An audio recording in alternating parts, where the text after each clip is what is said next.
ಗೃಹಲಕ್ಷ್ಮಿ ಹಣದಲ್ಲಿ ಅಥವಾ ಗೃಹಲಕ್ಷ್ಮಿ ಯೋಜನೆಯಲ್ಲಿ ಕೇಳಿಬಂದಂಥ ಯೋಜನೆಯ ವಿಚಾರಕ್ಕೆ ಸಂಬಂಧಪಟ್ಟಂತೆ ಅಕ್ರಮ ಅಂತ ಏನು ಆರೋಪ ಇತ್ತಲ್ಲ ಅದಕ್ಕೆ ಪ್ರತಿಕ್ರಿಯೆ ಕೊಟ್ಟಿದ್ದಾರೆ. ಏನು ಗೃಹಲಕ್ಷ್ಮಿ ಯೋಜನೆಯಲ್ಲಿ ಶುಭ ಸುದ್ದಿ ಸಿಗುತ್ತಾ ಅನ್ನುವ ವಿಚಾರ, ಯಾಕಂತ ಹೇಳಿದ್ರೆ 24ನೇ ಕಂತನ್ನು ಫೈನಾನ್ಸ್ ಇಲಾಖೆ ಅಪ್ರೂವಲ್ ಮಾಡಿದೆ. ಮುಂದಿನ ಶನಿವಾರದ ಒಳಗೆ ಹಣ ಫಲಾನುಭವಿಗಳ ಖಾತೆಗೆ ಜಮಾ ಆಗುತ್ತೆ ಅಂತ ಹೇಳಿದ್ದಾರೆ. ಲಕ್ಷ್ಮೀ ಹೆಬ್ಬಾಳ್ಕರ್ ಈ ಮಾಹಿತಿಯನ್ನು ಹಂಚಿಕೊಂಡಿದ್ದಾರೆ. ಪ್ರಮುಖವಾಗಿ ಪ್ರತಿ ತಿಂಗಳು ಕೂಡ ಮಿಸ್ ಆಗದಂತೆ, ಯಾವುದೇ ರೀತಿಯ ತಡ ಆಗದಂತೆ, ವಿಳಂಬ ಆಗದಂತೆ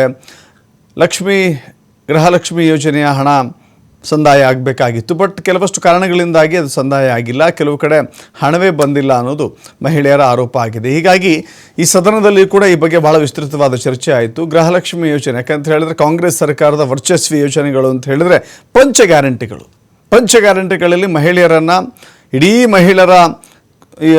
ಮಹಿಳೆಯರ ಜನಸಂಖ್ಯೆಯನ್ನು, ಮತದಾರರನ್ನು ಸೆಳೆದಿರೋದು ಯಾವುದು ಅಂತ ಹೇಳಿದ್ರೆ ಗೃಹಲಕ್ಷ್ಮಿ ಯೋಜನೆ. ಸೊ ಹೀಗಾಗಿ ಇಂಥ ಗೃಹಲಕ್ಷ್ಮಿ ಯೋಜನೆಯಲ್ಲಿ ಯಾಕೆ ವಿಳಂಬವಾಗಿದೆ, ಯಾಕೆ ತಡ ಆಗಿದೆ ಅಂತ ಹೇಳಿದ್ರೆ ಅಲ್ಲೊಂದು ಕೆಲವಷ್ಟು ಲೋಪದೋಷಗಳಿದ್ದಾವೆ ಅಂತ ಹೇಳಿ ಎಲ್ಲವನ್ನೂ ಕೂಡ ಸರಿಪಡಿಸಿಕೊಂಡಿದ್ದು ಒಂದು ಭಾಗ ಟೆಕ್ನಿಕಲಿ. ಮತ್ತೊಂದು ಕಡೆ ಈಗ ಹಣ ಕೂಡ ಇನ್ನೇನು ಕೆಲವೇ ದಿನಗಳಲ್ಲಿ ಸಂದಾಯವಾಗುತ್ತೆ ಅಂತ ಹೇಳಿ ಲಕ್ಷ್ಮೀ ಹೆಬ್ಬಾಳ್ಕರ್ ಹೇಳಿದ್ದಾರೆ.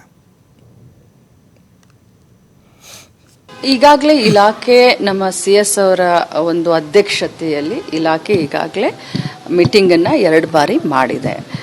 ಸ್ವಲ್ಪ ಜನ ಅಂದರೆ ತೀರ್ಕೊಂಡವ್ರ ಮೇಲೆ ಅಂಥವ್ರಿಗೂ ಕೂಡ ಗೃಹಲಕ್ಷ್ಮಿ, ಯಾಕಂತಂದರೆ ಅದು ನಮಗೆ ಗೊತ್ತಾಗೋದಲ್ಲ ಇಮಿಡಿಯೇಟಾಗಿ.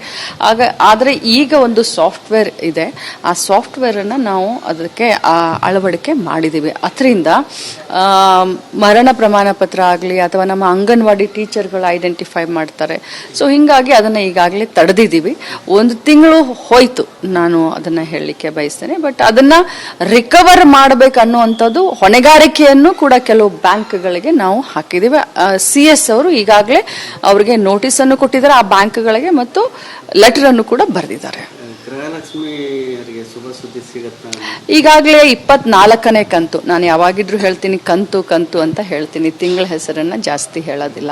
ಸೊ 24ನೇ ಕಂತನ್ನ ಈಗಾಗಲೇ ಫೈನಾನ್ಸ್ ಡಿಪಾರ್ಟ್ಮೆಂಟ್ ಅವರು ನಮಗೆ ಕೊಟ್ಟಿದ್ದಾರೆ. ಸೋಮವಾರದಿಂದ ಮುಂದಿನ ಶನಿವಾರದ ಒಳಗಡೆ 24ನೇ ಕಂತು ಬಿಡುಗಡೆ ಆಗುತ್ತೆ.